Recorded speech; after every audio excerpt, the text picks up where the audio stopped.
Guys, welcome back to my channel we do nursing. तो आज का जो टॉपिक रहने वाला है वो रहेगा मायोकार्डियल इन्फार्क्शन एंड आज है डे 3। सो लेट्स स्टार्ट करते हैं। फर्स्ट, मायोकार्डियल इन्फार्क्शन से इसको हम हार्ट अटैक भी बोलते हैं। तो ये होता क्या है? It refers to the process by which myocardial tissue are permanently destroy in the region of heart. बिल्कुल परमानेंटली डिस्ट्रॉय हो जाते हैं टिश्यू। किस वजह से? उस वजह से कि जो ब्लड में सप्लाई होती है, ब्लड की सप्लाई या फिर ऑक्सीजन की सप्लाई नहीं हो पाती है अच्छे से, और कॉरोनरी आर्टरी में ऑब्स्ट्रक्शंस आ जाते हैं। जब कॉरोनरी आर्टरी में ऑब्स्ट्रक्शन आ जाते हैं तो हार्ट तक अच्छे से ब्लड सप्लाई नहीं होगा, अच्छे से ऑक्सीजन का सप्लाई नहीं जाएगा, तो टिश्यूज़ की डेथ हो जाएगी। And death of myocardial tissue occurs. तो टिश्यूज़ की डेथ हो जाएगी। तो उस प्रोसेस को हम क्या बोलते हैं? हार्ट अटैक या फिर मायोकार्डियल इन्फार्क्शन। इसमें नेक्स्ट आता है एथेरोस्क्लेरोसिस। मतलब कि एथेरोस्क्लेरोसिस में ऑब्स्ट्रक्शन हो जाना। किसमें? आर्टरी में। आर्टरी में अगर कोई भी ऑब्स्ट्रक्शन हो जाता है, लाइक ये है हमारी आर्टरीज, और आर्टरीज में यहाँ से ब्लड फ्लो होता है, ब्लड फ्लो में कहीं पे भी क्लोट बन गया, कोई ऑब्स्ट्रक्शन हो गया, तो ऑब्स्ट्रक्शन होने की वजह से फ्लो कम हो जाएगा, ब्लड का फ्लो कम हो जाएगा, तो उसको बोलते हैं कंडीशन को एथेरोस्क्लेरोसिस। नेक्स्ट आता है थ्रोम्बस या इम्बोलस। मतलब कि formation of clot in coronary artery. Coronary artery में कोई भी क्लोट बन जाना, ब्लड का थक्का बन जाना, तो उसको बोलते हैं थ्रोम्बस या इम्बोलस। फिर थर्ड आता है इम्बोलस। अब इम्बोलस हमने यहाँ भी पढ़ा, बट इसमें क्या डिफरेंस है? From any other side move to coronary artery. कहीं और बना है वो, जो क्लोट है वो कहीं और आर्टरी में बना है, बट वो कहाँ पे आके मूव हो चुका है? कॉर्नरी आर्टरी में मूव हो गया है, आके ऑब्स्ट्रक्शन कर रहा है, यहाँ पे ऑब्स्ट्रक्शन हो गई है, तो उसको बोलते हैं embolus. The next one is vasospasm. Vasospasm क्या होता है? नैरोइंग इन वेसल्स। वेसल्स में, जैसे वेसल्स जो होती हैं वो नैरो हो जाती हैं, उसकी वजह से ब्लड का सप्लाई, ऑक्सीजन का सप्लाई कम हो जाता है, तो उसको बोलते हैं वेसोस्पाम। ये हमने 4 पढ़े हैं: एथेरोस्क्लेरोसिस, थ्रोम्बस, इम्बोलस, वेसोस्पाम। अब आता है फिफ्थ वन, हेमरेज या एनीमिया। मतलब कि ब्लड का लॉस हो जाना या लैक ऑफ ब्लड। तो ये हमने 5 पढ़े हैं, गॉट इट। अब हम चलते हैं नेक्स्ट, क्लासिफिकेशन कैसे करेंगे डिग्री ऑफ डैमेज की, कितना डैमेज है। तो उस बेस पे हम 3 चीज पढ़ते हैं: zone of infarction, zone of injury and zone of ischaemia. तो ध्यान से समझना तीनों जोन को। तीनों जोन में क्या है? जोन ऑफ इन्फार्क्शन में क्या होता है कि जो हार्ट की मसल्स होती हैं उन तक अच्छे से ऑक्सीजन नहीं पहुंच पाता है ऑब्स्ट्रक्शन की वजह से, तो उनकी जो होती है डेथ हो जाती है ऑक्सीजन ना पहुंचने की वजह से। और ये जो प्रोसेस होती है ये बिल्कुल इरिवर्सिबल होती है। जब हार्ट की मसल्स की डेथ ही हो चुकी है तो वो ठीक नहीं हो सकती। इसमें क्या होता है? Produce a large Q waves in the QRS complex. कोई आपने ECG देखी, उस ECG में क्यू वेव एलिवेट है, प्रोड्यूस क्यू वेव एलिवेट हो चुकी है, तो उसमें आप समझ जाना कि जोन ऑफ इन्फार्क्शन हो सकता है, हार्ट की मसल्स डेथ हो चुकी हैं। किस वजह से? ऑक्सीजन सप्लाई ना होने की वजह से। अब सेकंड हम आते हैं जोन ऑफ इंजरी में। जोन ऑफ इंजरी में क्या होती है? यहाँ पे मसल्स थी, अब उन मसल्स के जो सराउंडिंग का एरिया होता है, ये मसल मान लो, उस मसल्स के जो सराउंडिंग का जो एरिया होता है हमारा, उनमें इंजरी हो जाना, उसमें कोई भी टिश्यू, मतलब कोई भी सप्लाई ना हो पा रही है ब्लड की, या फिर ऑक्सीजन की सप्लाई की वजह से इंजरी हो चुकी है, तो उसको बोलते हैं जोन ऑफ इंजरी। बट ये स्टिल वायबल है, मतलब ये इंजर्ड ज़रूर हैं बट ये परफॉर्म कर रहे हैं फंक्शन अपना।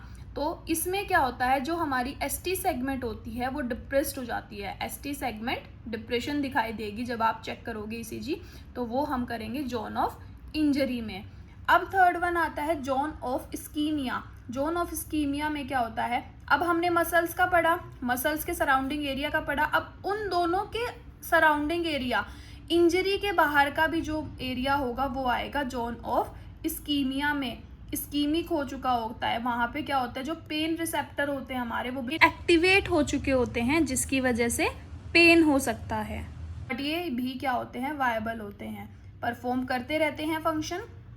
और ठीक भी हो सकते हैं, बट इसमें क्या था, एसटी सेगमेंट डिप्रेस थी, तो इसमें एसटी सेगमेंट एलिवेट होगी। तो ये थे हमारे 3 zone, zone of infarction, zone of injury and the zone of ischemia.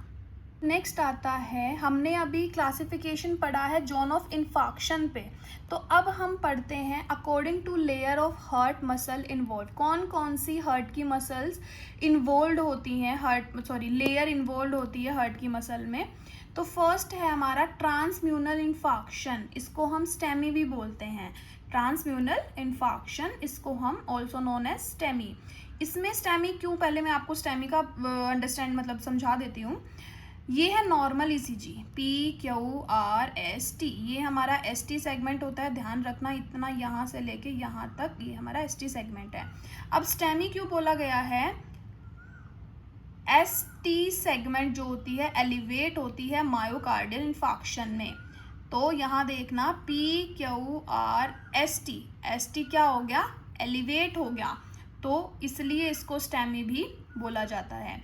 और इसमें इन्वॉल्व होती है full thickness of heart muscle, heart muscles की फुल थिकनेस इन्वॉल्व होती है, कंप्लीटली ऑब्स्ट्रक्शन हो जाता है इसमें कॉर्नरी आर्टरी का, तो इसको हम ट्रांसम्यूनल इन्फाक्शन बोलते हैं and also known as STEMI, ST elevate myocardial infarction.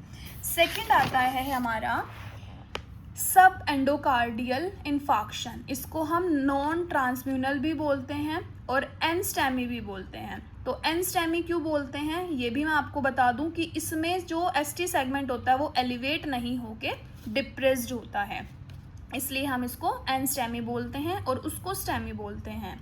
इसमें हमारा कौन सा एरिया इन्वॉल्व होता है, सब एंडोकार्डियल वॉल का लेफ्ट वेंट्रिकल, ठीक है, सब एंडोकार्डियल वॉल का लेफ्ट वेंट्रिकल एरिया इसमें इन्वॉल्व होता है और वेंट्रिकुलर सेप्टम इसमें इन्वॉल्व होते हैं और पेपिलरी मसल्स भी इसमें इन्वॉल्व होती हैं।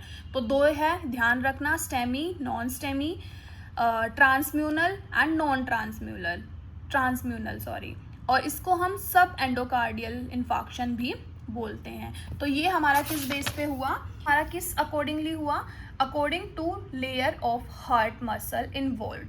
तो हमने 2 पढ़ी हैं, transmural infarction and the next one is subendocardial infarction. तो ये हमेशा ध्यान रखना, इसमें ST डिप्रेस्ड हो रही है और पीछे ST एलिवेट हो रही है। ओके, द नेक्स्ट है हमारा, हम किस बेस पे location of heart muscle involve, अब किस बेस पे हम पढ़ रहे हैं MI, on basis of location of heart muscle. तो इसमें सबसे पहले मैं आपको एक डायग्राम के थ्रू समझा देती हूँ, इसमें ध्यान रखना, ये हमारा हार्ट हो गया, ठीक है, ये हमारा हार्ट हो गया, ये हमारा आयोटा है, आयोटा से डायरेक्ट हमारी लेफ्ट 2 कॉर्नरी आर्टरी होती हैं, आयोटा से लेफ्ट मतलब कि दोनों कॉर्नरी आर्टरी डायरेक्ट जुड़ी होती है आयोटा से, ध्यान रखना। तो आयोटा से जुड़ी हुई है, मान लो 2 हैं, राइट कॉर्नरी आर्टरी और left coronary artery. Left coronary artery में 2 हैं डिवाइडेड, सर्कमफ्लेक्स आर्टरी और the left anterior descending artery. तो हमेशा ध्यान रखना, अगर सबसे पहले हम पढ़ लेते हैं, ऑब्स्ट्रक्शन है लेफ्ट एंटीरियर डिसेंडिंग आर्टरी है, मैंने अभी बताया कि लेफ्ट वाली 2 पार्ट में डिवाइड है, सर्कमफ्लेक्स आर्टरी और लेफ्ट एंटीरियर डिसेंडिंग आर्टरी।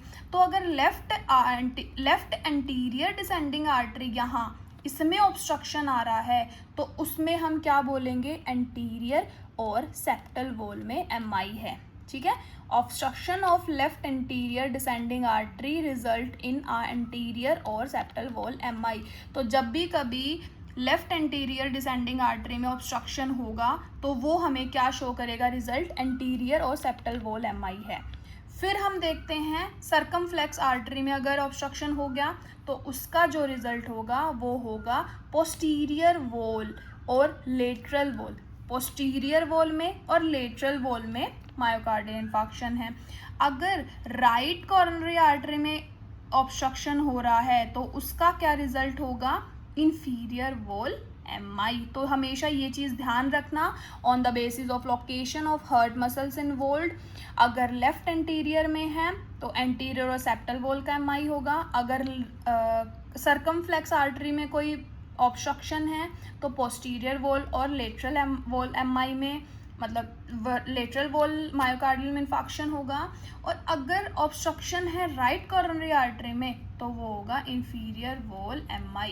ठीक है, क्या है? On the basis of location of heart muscle according to layer of heart muscles and zone, मतलब क्लासिफिकेशन डिग्री ऑफ डैमेज। तो अब हम पढ़ते हैं कि इसमें रिस्क फैक्टर क्या हो सकते हैं। एक तो मॉडिफिएबल हैं और एक नॉन मॉडिफिएबल रिस्क हैं। मॉडिफिएबल रिस्क हो गए हमारे जैसे कि high lipid level, smoking, alcohol, hypertension, diabetes, physical activity, obesity, emotional stress, lack of oestrogen in women और increase homocysteine, C reactive protein. तो ये हमारे कहाँ पे आ जाएंगे? मॉडिफिएबल में। मॉडिफिएबल मतलब ये हम चेंज कर सकते हैं। हाई लिपिड है, स्मोकिंग छोड़ सकते हैं, हाइपरटेंशन की मेडिसिन ले सकते हैं, डायबिटीज़ की मेडिसिन ले सकते हैं, फिजिकल एक्टिविटी कर सकते हैं, इमोशनल स्ट्रेस को हम कम कर सकते हैं एक्सरसाइज करके। मतलब ये मॉडिफिएबल है, हम इनको चेंज कर सकते हैं। बट नॉन मॉडिफिएबल का क्या मतलब? जो हम चेंज कर ही नहीं सकते, लाइक फैमिली हिस्ट्री हो गई, एज हो गया, जेंडर हो गया, या फिर ऑटो इम्यून डिजीज होगी। तो ये हमारी आ गई सारी नॉन मॉडिफिएबल रिस्क हो गए, और ये हमारे मॉडिफिएबल रिस्क हो गए। तो गाइज ये था आज का हमारा मायोकार्डियल इन्फाक्शन के बारे में। सो गाइज अगर किसी को कुछ भी प्रॉब्लम है तो प्लीज़ ड्रॉप करो अपने अपने कमेंट्स, क्वेश्चन पुट करो। अगर कुछ भी है तो ऐसे ही अपना नॉर्सेट के लिए रेडी रहो। और ये नहीं होगा कि बिल्कुल मैं डीपली जा रही हूँ, सिर्फ ऐसे टॉपिक्स को हम उठा रहे हैं जो बहुत मोस्ट इंपॉर्टेंट क्वेश्चन हैं, और उनमें से आपको इतनी हेल्प मिलेगी कि आपके जो 2 महीने हैं उनमें से आप क्लियर कर पाओ अपने डाउट्स वगैरह, और रिवीजन आपकी अच्छे से हो पाए। तो चैनल को ज़रूर सब्सक्राइब करना, लाइक करना, शेयर करना। बाय बाय, मिलते हैं अब नेक्स्ट टॉपिक।